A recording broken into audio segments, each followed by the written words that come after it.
nongeye kubasuhuza inshuti bakunzi ba Iris Sports Agents. Shampiyona zo ku mugabane w'Uburayi zirimo kugenda zisozwa mu bihugu bigiye bitandukanye, by'umwihariko muri shampiyona yo mu Bwongereza aho imaze kurangira mu kanya, aho ikipe ya Manchester City itwaye igikombe cya Premier League cya kane yikurikiranya.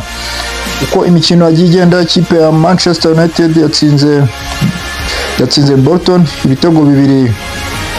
Ikipe ya Arsenal itsinda Everton ibitego 2-1. Burnley na Sheffield, Burnley yatsinze Sheffield igitego 1-0. naho Chelsea hamwe na Bournemouth, Chelsea itsinda ibitego 2 Bournemouth. Crystal Palace yatsinze ikipe ya Aston Villa ibitego 5-0. Liverpool na Wolves, Liverpool yatsinze Wolves ibitego 2-0. naho ikipe ya Luton yatsinzwe n'ikipe ya Fulham ibitego 4-2. Ikipe ya Manchester City yatwaye igikombe cya shampiyona yatsinze West Ham ibitego 3-1, harimo ibitego 2 bya Foden n'igitego 1 cya Rodri. Na ikipe ya Tottenham Hotspur yabashije gutsinda ikipe ya Sheffield ibitego 3-0. Kuvuga ngo muri shampiyona mu Bwongereza amakipe agomba kumanuka ni ikipe ya Luton, Burnley na Sheffield. Umukinnyi Erling Haaland niwe wabonye igihembo cy'umukinnyi watsinze ibitego byinshi, Golden Button. Akaba yaratsinze ibitego 27, atanga assist 5, bivuze ngo yagize uruhare mu bitego 31. Ni ukuvuga ngo ikipe ya Manchester City yatwaye igikombe cya kane yikurikiranya, aricyo gikombe cya kabiri cya Haaland, kuko amaze sezo 2 mu ikipe ya Manchester City, aho amaze nanone gutwara igikombe cy'umukinnyi watsinze ibitego byinshi cya Golden Button imyaka 2 yose yikurikiranya, ariwe utsinda ibitego byinshi. Mani mashampiyona ari kugenda soza ubu ngubu tuvugana ni muri Espagne, aho ikipe ya Real Madrid iri kunganya na Villarreal ibitego 4-4, naho ikipe ya Barcelona ikaba imaze gutsinda igitego 1 Rayo Vallecano. Turakomeza kugenda twakurikirana turebe ku buryo match zo mu Butaliyani na match zo muri Espagne zirangira. Andi makuru ari kugenda avugwa, naho umutoza Klopp yasezeye ikipe ya Liverpool, akaba atazongera kuyitoza muri sezo ya 2024-2025, kandi akaba yatangaje ko atazongera kuba yatoza ikipe nimwe yo muri Bwongereza, nibwo yakongera gutoza yareba ikindi gihugu ajya gutoza, amaze gufata akaruhuko, ariko atazasubira mu Bwongereza kuba hari indi kipe yatozamo. Umutoza Klopp akaba asezeye ikipe ya Liverpool ayisigiye ibikombe bigera kuri 7. Igikombe harimo igikombe cya Premier League yabahaye 2020, hakaza igikombe cya Champions League yabahaye 2019, hakaza igikombe cya Club World Cup yabahaye 2019, hakaza UEFA Super Cup 2019 na Community Shield yabahaye 2022. 2022 yabahaye Club Cup, arongera ayibasubiza 2024, dore yuko aribwo nanone yitwaye. Ni ukuvuga ngo umutoza Klopp akaba asigiye ikipe ya Liverpool mu myaka yarayimazemo, yasigiye ibikombe bigera kuri 7. Andi makuru ari kugenda avugwa, Ronaldo atazakomezanya nayo, dore yuko ngatakomeje kugenda yumvikana na perezida we Laporta. Tunyarukire muri Chelsea, aho basezeye umukinnyi wabo Thiago Silva, bakaba bamusezeye ku mugaragaro.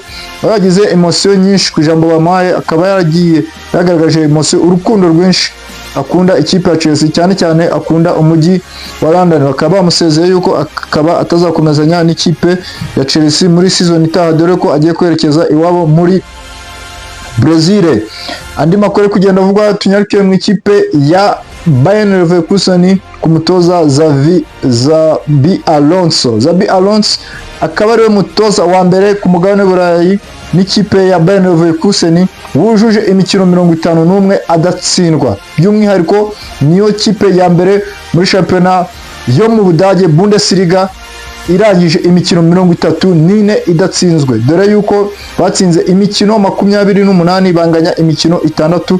Muri iyo mikino yose batsinzemo ibitego 29, binjizwa ibitego 24. Ni ukuvuga ngo muri rusange no ku marushanwa yose bagiye bakina ku mugabane w'i Burayi bujuje imikino 51 badatsindwa, dore yuko mu mikino bakinnye 34 ya shampiyona yo mu Budage batigeze batsindwa umukino n'umwe. Andi makuru ari kuvugwa mu ikipe ya Real de Madrid, aho umukinnyi wabo ukiri mutoya Arda Güler yujuje ibitego 6 mu minota 348. Ibyo bikaba bari kubikompara n'umukinnyi wa FC Barcelona Lamine Yamal ufite ibitego 5 mu minota 2000 n'iminota 63. Ni ukuvuga ngo akaba mukubye inshuro nyinshi, ariko Arda Güler mu minota mike yakinnye akaba yaranje kumucaho yagize ibitego 6.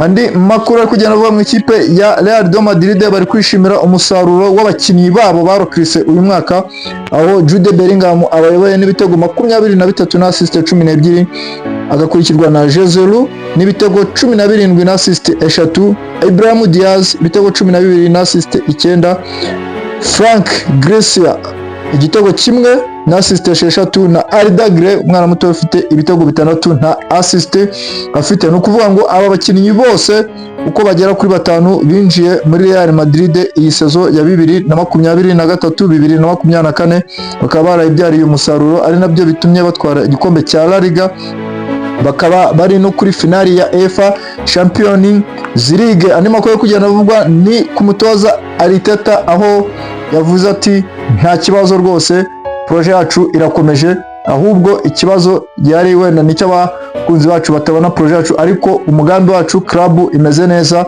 dore yuko bafite ngo proje yuko bateganya kuzatwara igikombe cya Premier League 2024-2025. Muri iyo sezo niho ko proje yabo yari hagaze, bumva yuko bagomba aribwo bo bazatwara igikombe cya Premier League, nubwo icyuyu mwaka nabwo bagikozagaho imitwe y'intoki, ariko ntabwo bashije kukibona.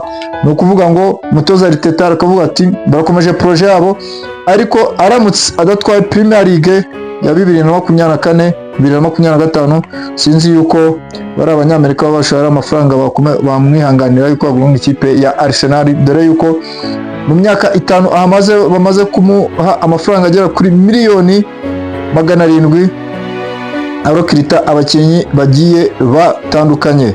Muri ibyo byose kurokirita usibye igikombe cya FA Cup yaba yarabahaye, ariko icyo banyotewe cyane nuko yabaha Premier League. Kugeza ubu ngubu bujuje imyaka 20 badatwara Premier League, bakaba babonye igikombe cya Premier League kuri stade yabo nshya Emirates. Mu myaka 20 bari bamaze batabona igikombe kibateretse imbere, ariko igikombe cya shampiyona kikaba cyatwawe na Manchester City, dore yuko ikipe ya West Ham yari yakaniye ishaka miliyoni 25 yari guhabwa na Arsenal, ariko sibikunze, ubwo birangiye ikipe ya Manchester City yababujije gutwara izo miliyoni zigera kuri 25. Andi makuru ari kugenda kuvuga ku mutoza Thomas Tuchel, byemezwe yuko atagomba gukomezana n'ikipe ya Bayern Munich, dore yuko ikipe ya Bayern Munich yari yateye intambwe ishaka yuko bakomezanya, ariko bikaba byarangiye badakomejanye, dore yuko Bayern Munich mbere mu kwezi kwa kabiri yari yagaragaje ko itamushaka, ariko aho ikipe yagiye izamukira n'uburyo yagiye igaragaza mu buryo bw'imikinire, yongeye gutera intambwe imubwira ko bagumana. Ariko Thomas Tuchel nk'umutoza mukuru aravuga ati aho kugira ngo muzanyirukane, ahubwo reka nigendere. Bikaba bivuze ko ikipe ya Bayern Munich igomba gushaka undi mutoza ugomba kumusimbura.